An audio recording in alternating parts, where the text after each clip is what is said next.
And that's why the U.S. cheered Zelensky shutting down these TV networks, because the Biden administration wanted Zelensky to crack down on his opposition. Because at the time, Medvedchuk, who's close to Putin, was actually, in some polls, leading Zelensky. And they didn't want to have Medvedchuk's TV stations on the air. And so, but Russia took this as basically a sign that Zelensky had no interest in basically allowing the ethnic Russian component of Ukraine, which is sizable, concentrated in the east, to exist. And shortly after that, that's when Russia first started sending troops to its border with Ukraine, culminating finally 1 year later in the invasion. So this welcome gift to the Biden administration by Zelensky helped ultimately welcome a Russian invasion.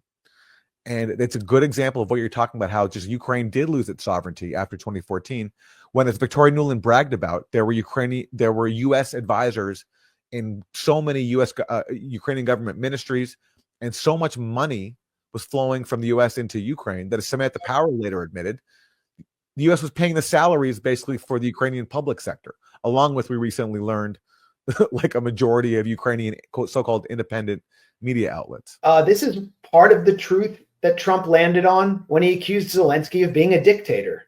Zelensky effectively is a Western-backed dictator at this point.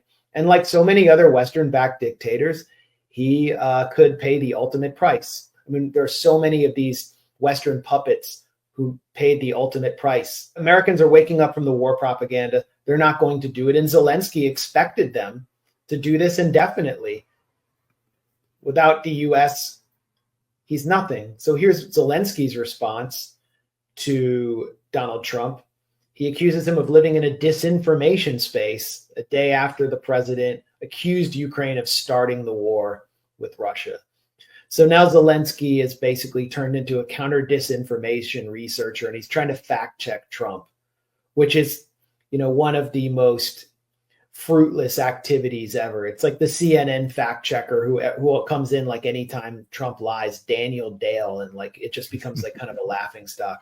But as I said, Trump hit on a fundamental truth, but he's also catering to a base of Americans who just don't want anything to do with this and don't see any benefit from it.